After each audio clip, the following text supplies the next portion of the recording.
Hey guys, welcome back. Today I just want to talk to you about SEIKO SKS.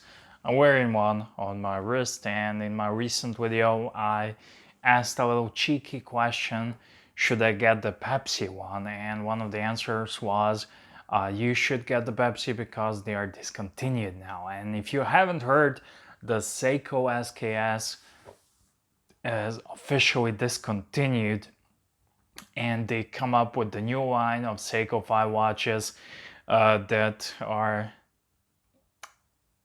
I think the SKS is better. I even heard that they don't have a screw down crown. They have a lot of watches, but the SEIKO 5 logo versus the SKS without the 5 logo and the inverted logo nowadays is just not that it. However, I will not get it. I will not buy it.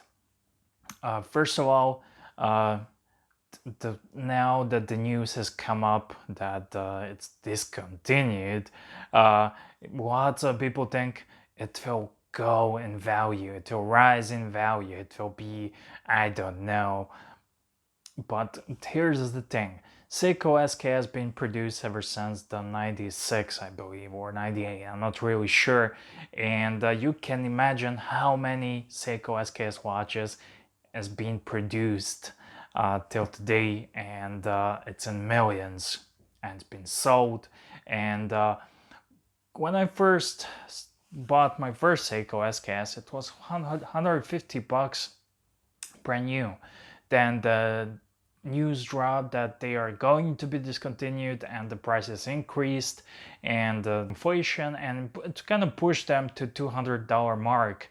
And all of the sudden the SEIKO SKS was not such a great value for money. There are a couple of reasons, and there are a couple of competitors, but now that they are being discontinued and from good sources from SEIKO, now you can see them selling for $300 and a bit over, and there are just people trying to make a quick buck. And I wouldn't buy it. It's a great watch. It's ISO certified diver, looks great. It's iconic. It's one of the most iconic watches from SEIKO. When you think SEIKO, I think SKS and some other watches, but it has a ISO certification. It's a decent diver. It's a great watch. It has a beautiful bezel action. However, even at the inflated prices, I think the $150 original price was perfect for this watch and was the best watch you could get at that moment. $200, it was a stretch, and I didn't feel uncomfortable. But now at $300, should you buy it because it's gonna be it will rise up in value? Well, it might rise up in value on a short term, but what goes up goes down. So it's the case with Rolex, it's the case with SEIKO, and especially when you see what you get in it. The first thing, that's why I'm not gonna get it for $300 or $200, is the movement. It's a basic, good, great workhorse of a movement, 7S26. However, when you look at the competitors, for example, I like Orient Mako and Orient Ray.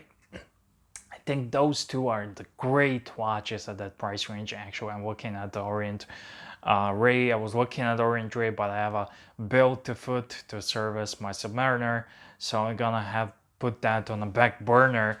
However, with Orient Ray, you get an excellent home, and you get an excellent home with SEIKO SKS. It may not be as iconic, but I think it will be. You get that beautiful blue dial that makes the watch look like $10,000 watch, and you get a upgraded movement with the hacking and handwriting. And just to be sure, I don't care if it does. I have a JOC reversal. It does not hack. It's a manual winder, but it does not hack. There's Patek Calatravas that do not hack. So it's not just a sign of a good quality. It's more for those OCD guys who like to have the watch accurate as a quartz, and even quartz watches are not that accurate. If you're gonna go full OCD, but never go full LCD, then you will end up with the 9F Grand Seiko quartz, which is a good watch. However, Orient has that better movement, has a better bracelet quality. The case quality is the same. It's actually the Seiko produced. And when you take a look at the SKS bracelet, it's beautiful, it's comfortable, but it's a piece of crap. And you have to be honest with it.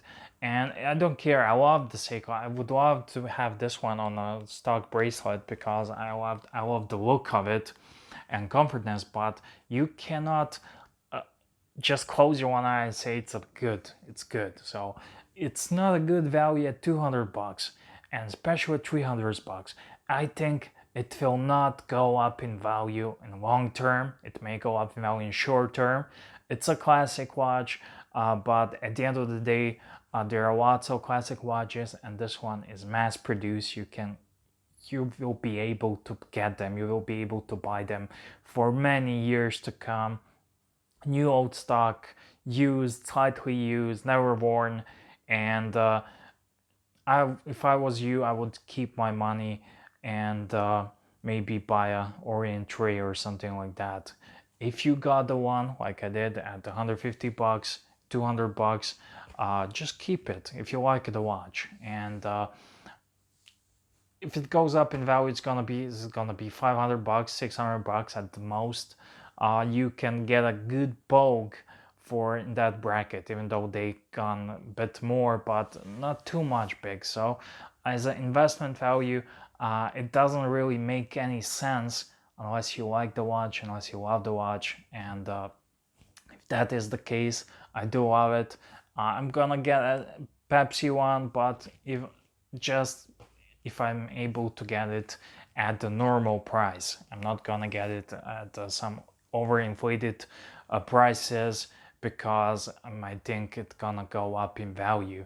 You're better off buying vintage Omegas or vintage Longines or Zeniths. If you want to think long term, you get a more horology. You do not get a fun summer watch, but you get if you want to speculate on increasing in value. So yeah, just wanted to talk to you guys about that. Do tell me in the comment section, what do you think? Am I being crazy or what?